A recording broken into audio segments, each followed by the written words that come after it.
The Trump administration's war on leakers is still far from over. The Washington Post on Thursday published leaked classified transcripts of President Donald Trump's calls with Mexico's president and Australia's prime minister during his first days in the Oval Office.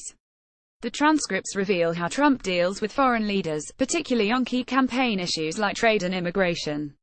While the transcripts reveal a few controversial admissions on Trump's part, they largely paint the picture of a new president focused on sticking to his campaign promises.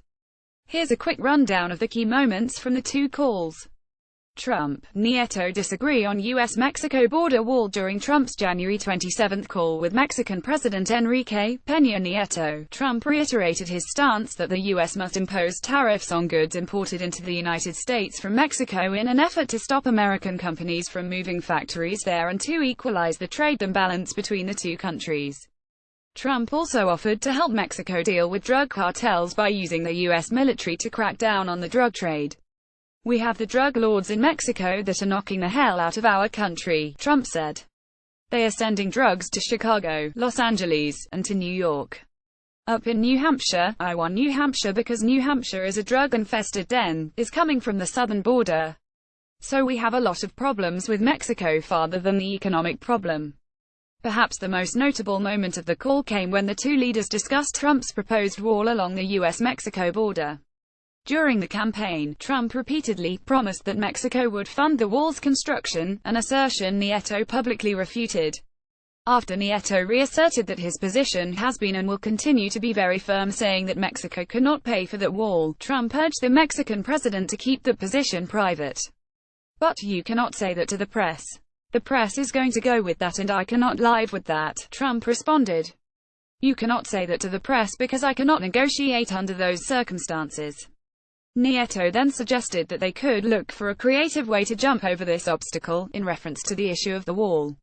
Trump agreed to move on from the topic. "I do not bring up the wall, but when the press brings up the wall, I will say, let us see how it is going, let us see how it is working out with Mexico," Trump said. "Because from an economic issue, it is the least important thing we were talking about, but psychologically, it means something, so let us just say we will work it out." Trump, Turnbull argue over refugees. On January 28, Trump capped off a day of calls with foreign leaders with a tense conversation with Australian Prime Minister Malcolm Turnbull over the subject of refugees.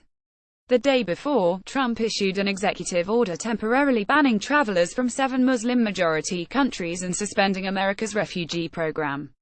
At issue was a deal the Obama administration made with Australia's government to consider admitting up to 2,000 refugees whom Australia had refused to allow into their country. Trump did not want to honor the deal because, he said, doing so sends such a bad signal.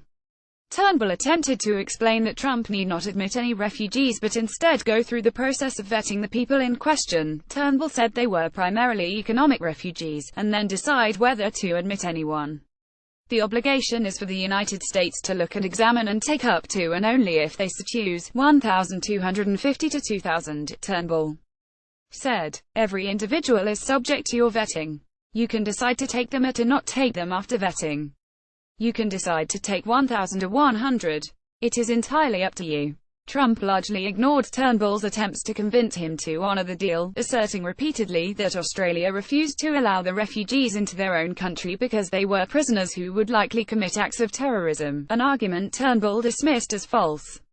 "This is going to kill me. I am the world's greatest person that does not want to let people into the country," Trump said.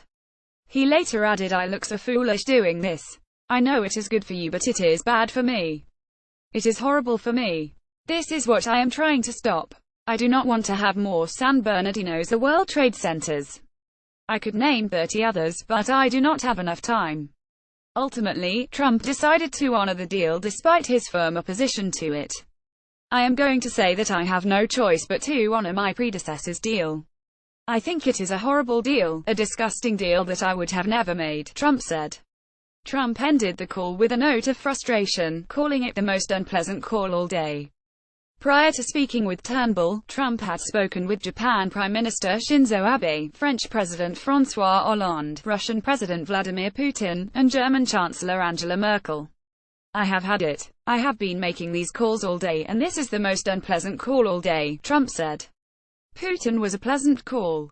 "This is ridiculous.